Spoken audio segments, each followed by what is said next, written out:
Welcome back to the Daily Crypto Deep Dive. Today we're going to explore one of the most important crossroads in Ethereum's history. A fork, not in software code, but in philosophy, economics, and direction. It's about where Ethereum goes from here, how it balances scalability with decentralization, and whether its evolution can take it to $10,000, or whether its complexity could hold it back from its full potential. Because behind the calm surface of Ethereum's price chart lies a quiet storm of innovation, tension, and transformation that could redefine what blockchain even means. Ethereum isn't just the world's second largest cryptocurrency. It's the platform that turned crypto from money into an economy. DeFi, NFTs, DAOs, all of it was born here. But now, 10 years after its launch, Ethereum is entering a make-or-break phase. Its scaling roadmap is colliding with a new wave of modular chains, rollups, and restaking systems that are fragmenting its once simple ecosystem. Some see this as evolution, others as chaos. The truth, as always, sits somewhere in between. If you've been following the headlines, you've heard the jargon: rollups, EigenLayer, proto-danksharding, layer 2 unification. But what do these actually mean? And how do they shape Ethereum's value and destiny? That's what we're unpacking today. We'll trace how the merge changed Ethereum's core identity, why restaking is both genius and dangerous, and how analysts are already projecting a path to $10,000 if execution stays on course. Before we go any further, if you find value in these deep dives, hit follow and leave a 5-star rating. It helps more than you think, and it keeps this show fully independent, free from corporate filters, and powered entirely by listeners like you. Let's rewind to where Ethereum's new journey really began: the merge. When Ethereum transitioned from proof of work to proof of stake in 2022, it didn't just make the network more efficient, it rewrote its economic DNA. Validators replaced miners, block rewards shrank, and for the first time in history, a major blockchain went deflationary. Burn mechanisms like EIP 1559 meant that during high network activity, more ETH was being destroyed than issued. Ethereum stopped being inflationary money and started behaving like digital oil: scarce, valuable, and essential to everything built on top of it. That deflationary narrative became the foundation for the ultrasound money meme. The idea that ETH wasn't just fuel for applications, but a store of value itself. And it worked. Institutional adoption began to pick up. Staking platforms emerged. The yield component, earning passive rewards for helping secure the network, gave Ethereum something Bitcoin never had: a built-in income stream. But success created its own problem. As more users began to stake, the network's validator count exploded, pushing performance constraints to the edge. Transaction fees, though lower than in the wild days of 2021, remained too high for mass adoption. That's where rollups entered the story. Networks like Arbitrum, Optimism, Base, and ZK Sync act as pressure valves for Ethereum. They process transactions off-chain, bundle them together, and then settle them back on Ethereum's base layer for security. But with that scaling success came a new kind of fragmentation. Each rollup started building its own token, its own governance, and its own community. Ethereum was scaling, but it was also fracturing. Instead of one coherent ecosystem, we suddenly had a constellation of semi-independent networks orbiting the same gravitational center. Vitalik Buterin has described this as both inevitable and temporary. He argues that the future of Ethereum isn't a collection of separate rollups, but an interconnected layer 2 mesh unified by shared security and liquidity. But that unification isn't happening automatically. It requires a new coordination layer. And that's where restaking enters the conversation. Restaking is one of the most fascinating and controversial innovations in Ethereum's recent history. At its core, restaking allows the same staked Ethereum that secures the Ethereum network to be used as collateral for securing other protocols and services. Think of it like using your house as collateral, not just for your mortgage, but also to co-sign a friend's loan. If they default, you're on the hook. But if it works, you earn extra yield. The most prominent project leading this movement is EigenLayer, a protocol that lets validators opt in to secure additional networks in exchange for extra returns. It's brilliant because it leverages Ethereum's existing trust layer to bootstrap new services instantly. But it's also risky because it layers economic dependencies on top of one another. A failure in one restaked service could, in theory, cascade into the main network.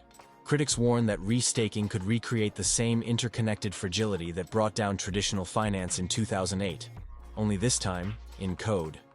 Supporters argue it's the natural next step toward a fully modular blockchain world. Analysts at JP Morgan recently called EigenLayer Ethereum's biggest test of systemic risk management. Yet they also acknowledge that if it succeeds, it could make Ethereum the de facto security layer for the entire decentralized web, a role no other chain is remotely equipped to fill. So what does that mean for price? According to Glassnode and Delphi Digital, restaking and rollup adoption together could drive ETH's staking yield from today's 3 to 4% range to as high as 7% over the next 2 years, without increasing issuance. That yield compression, coupled with a shrinking circulating supply, is the economic foundation of the $10,000 thesis. But it won't happen overnight. Ethereum's roadmap is still dense. Proto-danksharding, the upgrade designed to make rollups cheaper and more efficient, is scheduled for full deployment by mid-2026. It will drastically reduce data availability costs and allow Layer 2s to offer near zero-fee transactions while settling securely on Ethereum. In other words, scalability without compromise. Bankless co-founder Ryan Sean Adams recently summarized it this way: every rollup transaction ultimately burns ETH. Every app on a Layer 2 pays rent to Ethereum. The more the ecosystem scales, the more deflationary ETH becomes. That's the key to understanding the path to 10,000. It's not about speculation, it's about reflexivity. The more Ethereum is used, the scarcer it gets. Yet even as the fundamentals strengthen, competition is rising fast. Solana, Avalanche, and even emerging modular players like Celestia and Monad are building their own scaling architectures, faster, simpler, sometimes cheaper. They don't have Ethereum's history or security, but they have focus, and focus can win short-term battles. That's why Ethereum's leadership, both technical and cultural, is under pressure. Developers are pushing forward on new layers like EIP 4844, the foundation of danksharding, while simultaneously debating how to maintain decentralization across thousands of rollups. It's a balancing act between ambition and caution. Vitalik himself addressed this tension in a recent blog post, writing, "Ethereum's goal is to be maximally useful, not maximally simple. Complexity is a feature when it serves decentralization." It's a bold statement, and it captures the essence of this fork in the road. Because Ethereum isn't just competing with other blockchains anymore, it's competing with its own success. Right now, roughly 30 million, nearly 1/4 of the total supply, is locked in staking. Another 10 million sits across DeFi protocols and rollups. That means over half the liquid supply is effectively out of circulation. Combine that with a burn rate of roughly 500,000 ETH per year, and you have one of the most deflationary major assets on Earth. If adoption continues at this pace, analysts like Mike McGlone from Bloomberg Intelligence estimate Ethereum could see its effective float drop by 30% by the end of 2026. In simple terms, that means fewer coins chasing more demand.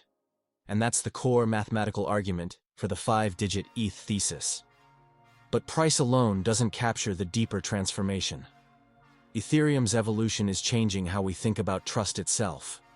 Each upgrade pushes more responsibility to the edges of the network, from centralized validators to distributed restakers, from monolithic scaling to modular collaboration.